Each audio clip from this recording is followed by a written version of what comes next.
Before this relatively short review begins, I want to preface my thoughts on 3 big projects I was this close to making videos on. The Umbrella Academy, Stranger Things, and Kenobi. I've been a huge fan of both Stranger Things and Umbrella Academy before its new seasons, and I gotta say I'm still really loving them. I feel like Umbrella Academy is kind of running out of ideas and had its issues, but I feel Stranger Things is still at its best, and the Duffer Brothers continue to prove that they are amazing writers. I love how the whole story connects and how the audience can love a character that was just introduced in this season. Then there's Kenobi, which, I don't know, okay. The Vader stuff was cool, the final episode was good, but the whole show is just a dragged out writing monstrosity that could easily have been made into a movie with better writing. I didn't hate it, but my expectations were definitely let down. Now, why am I doing this? I was planning on making a full-length video on all these shows and really go in depth on my opinions on them. And they all would be together in a video about streaming service shows and why they can't be perfect. And it all came down at the center of it to be a problem with not the writing necessarily, but how the length of a series or movie, for that matter, is crucial to telling a good story. It would basically be why the Netflix long show binge style doesn't work, as it allows for scenes to overstay their welcome, and why the 6-episode Disney Plus model sucks, because it forces a certain story pattern that makes every show not only predictable, but varies run times and makes every middle episode become pure setup for a final episode that could just end up being mediocre. But the reason I'm even bringing all this up is not only because I missed reviews for all these shows, but because runtime is, what I feel, the major flaw for most of the recent shows and movies. Doctor Strange could have been longer. Stranger Things could have been definitely shorter. Kenobi shouldn't even have been a show, and it should have been a well-rounded movie-length picture. And Thor Love and Thunder could have been longer. I also want to preface that I don't think these problems I'll bring up in this video for Thor would have made the movie better. But I do feel it would have added more emotional weight and not have the first act of the film feel extremely rushed as it did. Alright, as of writing this, I finished Thor Love and Thunder about 2 hours ago. I've been thinking about it, and, well, for a general consensus, I liked it. It met my expectations actually perfectly. I didn't really have high ones or low ones going into it. They were just kind of, middle of the run. I was expecting to have a good time. I avoided most of the trailers besides the first 2 because I expected the movie to have a very predictable plot. Even with those 2 trailers, it was very predictable still, and I was able to piece the general story along with knowledge of the mighty Thor comics. Thor Love and Thunder is a fun, don't take too seriously Marvel movie that delivers on its promises of, well, love and thunder. And if you watch that extensive intro / catch-up, you'll already know runtime is my infamous problem with this movie. I want to get that out of the way first before I get into my positives because there are a lot of them. Love and Thunder clocks in at just under 2 hours, which was very concerning for me. I think that Taika Waititi accomplishes and tells a good story even in this short runtime though. But I feel the story could have felt less rushed even if just 15 minutes more runtime was added. I think Thor leaves the Guardians too quickly and we don't get enough time of seeing them interact. I know there needed to be a departure, but the fact we don't really see them together too much makes the fact that he even went with them at the end of Endgame feel somewhat pointless. And also, the trailers heavily kind of emphasized that he would be spending a lot more time with them. This movie was kind of marketed as, Thor and the Guardians for at least a chunk of it, not just the first scene. And back to what I said about making the end of Endgame feel somewhat pointless. I mean, I guess he does find himself, which was the goal, so mission accomplished, I guess.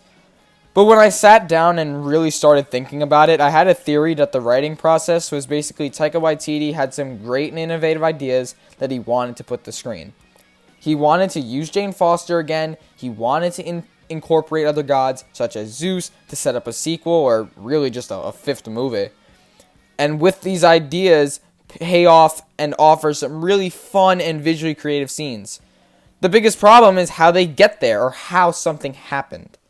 As I said, this movie has a lot to introduce and accomplish, and while every aspect is understandable and makes sense, I feel like, for example, Gore's introduction and Jane's reintroduction could have been fleshed out a little more and not just kind of given one scene. Also, I wish the way Thor and Gore first met was a little more creative. It would have been more awesome if Gore surprise attacked Thor instead of Thor going to Gore. And then again with the scene with all the gods. Basically, I felt that the plot just kept moving without any creative way to move it forward. I feel like for a movie that was really truthfully so unique and enjoyable, plot progression and introductions were so minimal and lazy and really just took the easy way out. I feel like Waititi knew what outcomes he wanted but didn't know how to get there. But that's honestly my only gripe. I loved how this movie looked visually. All the stuff with the Shadow Realm and the certain colors being visible was so cool. The action was great, and I love how Taika and his team didn't hold back with action. Thor doesn't just have powers in the hammer anymore, so I love how he's able to use different weapons and even just lightning from within. The comedy is still definitely there, but it doesn't land as well as it does in Ragnarok. It's definitely still a charismatic movie, and at the heart of it, it is a rom-com, so if you're going to watch this movie, you gotta expect the jokes. Okay, let's look on the character side of things. Title character Thor is at his best here. Taika Waititi has been able to balance a more serious Thor along with the quippy one we've grown accustomed to, and I think Thor in Infinity War, and I guess kind of Endgame, was also done really well as well, and it's just continuing here. After all these years, Thor is finally getting the treatment he deserved, and I can't wait to see him again. I just need to mention that I hate the gold suit that he wore in that fight on New Asgard, but the other one he wore throughout the movie was cool. I can't stand it. It looks really, really dumb. The main villain, Gore, though I wish he was given more screen time, steals every scene he's in. Christian Bale does a great job here, and I also like how the character's appearance got translated into live action, and he looks great. The comic version would not have made sense and would have looked very weird on screen, and I think it was a great idea, and really just a cool way of changing him up. I loved it. I love the parallel between Thor and Gore, and how both the main antagonist and protagonist both have the same true goal, to find love. Gore reuniting with his daughter, and Thor reuniting with Jane. Speaking of Jane, aka the Mighty Thor, though I thought her reintroduction was rushed, I thought she was very enjoyable to have on screen, and her relationship with Thor was great. Natalie Portman did an amazing job. Some lines could have been delivered differently, like the Eat My Hammer one, and she and Chris Hemsworth just have a great time and just have really good chemistry. The other leads are Korg and Valkyrie. Nothing really new for their characters that we didn't know already, other than Korg is a father by the end of the movie. I think they're both enjoyable to have on screen. Tessa Thompson and Waititi himself offer fun performances, and I'm excited to see them again in Thor 5. And that's really it character-wise. I mean, there's Heimdall's son, Axel, which, well, honestly, I forgot his true name. The Guardians, obviously. Zeus, they're all great too, and I'm excited to see them again. But characters aside, I don't want to make it seem like I don't like this movie, because I honestly did. While the plot is simple and most ways of progressing it are lazy and extremely convenient, I definitely believe the good outweighs the bad. I really wish I could say that this was a fun, turn your brain off and enjoy movie, but there really are some good things in it that you should take seriously, like everything with Gore and Jane's cancer. Sometimes the comedy can be overwhelming, but it's not as bad as people make it out to be. I really just like that there are serious scenes, but then like Korg will make a joke and it'll be ruined. But I was really just wishing that though some of the jokes did land, there was just more scenes that we could really go in depth on Gore, because I don't think he was necessarily wasted. He's the best Thor villain we've gotten so far, but he was also in the shortest movie, and he wasn't in that many scenes. Okay, so I'm going to talk about the end of the movie now, and I already said the thing about Korg, but that's obviously not important. It's just mainly a joke callback. So what else is new in this movie? So obviously spoilers ahead, even though I've probably dropped a few here and there. But honestly, I don't know how I feel about the whole kid thing. Not the Kid Army thing. That was actually kind of cool. The Gore kid thing. Now, I really like that Gore wished to bring his daughter back.